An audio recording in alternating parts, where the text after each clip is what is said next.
it's Reagan, and I don't know if you've noticed, but it's getting warmer outside. Not that, you know, I'm wearing a sweater in this video, which is kind of hilarious, but, you know, moving on. So today I decided to do a spring reading recommendations video. Basically, I just thought I would accumulate some books I think would be great to read in the springtime, or really anytime. You'll notice quite a few of these books I've actually read recently in the springtime. Heyo, there you go. And I really loved them, and I just want to re-recommend them to you so you can know and read them yourself. The first thing I'm going to recommend is actually a graphic novel series, and I feel like I haven't talked about graphic novels in a while, and it is the Amulet graphic novel series. This is a middle grade fantasy series illustrated by Kazu Ishiguro, and I really enjoy these. I've read the first 3 volumes, I believe there's 6 out right now, but I'm waiting till they finish because I fly through them and it's just cliffhangers, man. But this follows a brother and a sister who gets transported to another world and they're trying to save their mother. A lot of complicated, great things happen, but one thing that is consistent through all the volumes are the fantastic illustrations. It has kind of a Miyazaki feel in terms of the drawing style, and I just really love it. The story is engrossing and lovely, and it's just great. The next book I'm going to recommend is for the people out there that want something a little emotional. You know, maybe it's raining outside and you want rain to come from your face. That was a solid joke. But the book I'm going to talk about is The Nightingale by Kristen Hanna. This is a fantastic World War II novel following 2 sisters and their independent involvement in the French Resistance. It's honestly a beautiful story about family, love, forgiveness, hope, moving on. I cried like a baby from happiness, from sadness. It's just really inspiring, and it honestly touched me. And I wasn't expecting for this book to leave such an impact on me, but it totally did. It was amazing. And I also love World War II fiction, but this is different in my opinion from a lot of stories we get set in this era, because it's set at home following 2 women, which is unique in its own way, and I just loved it so much.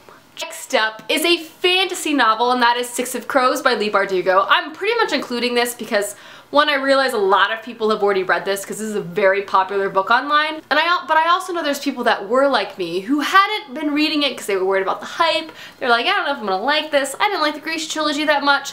I'm here to tell you this book is amazing and that you should read it right away. Get to it. Okay? This is a fantasy series following multiple perspectives, and it basically follows a gang of misfits, liars, thieves, gamblers who've been tasked with the impossible task of breaking into an impossible place. And it's a heist, and it's just so good, and I loved it so much. And the second and final book comes out later this year, so it's a great time to read it. Then you can have a little bit of anticipatory waiting time, which is always good in my opinion. Little build up before the final book comes out, and then you can read it in one sitting with the rest of us. Next up is just an old favorite I feel like I need to bring up every once in a while because it's literally just so developmental for my life, and that is Hals Moving Castle by Diana Wynne Jones. This book as well as movie were literally my childhood. Like, this is... Hals Moving Castle is literally the only physical movie I own. I'm not even kidding. It's on my bookshelf. I have one DVD, I have one Blu-ray, and it's of this movie.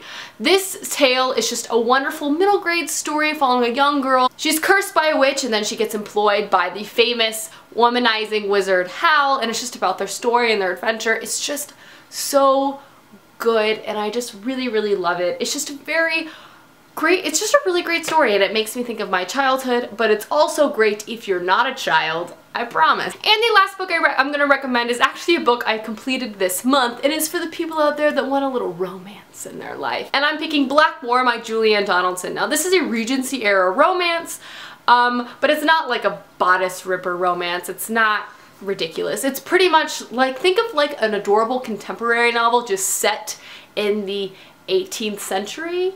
It was everything a history lover wants and more, okay? It was so unbelievably cute, and the characters were really strong and independent, and they had a voice. It was very Jane Austen-esque. Like, you could definitely tell the author was inspired by Jane Austen's stories and wanted to write her own story in this period, and I just really thought it was a great time. This follows Kate Worthington, who comes from a family that she's not the biggest fan of, and she's basically come to the conclusion that she never wants to marry. She doesn't want to be tied down, and in fact, she actually wants to move to India with her aunt. However, she strikes a bargain with her mother that she can go to an estate over the summer, and if she can refuse 3 proposals, she can go to India.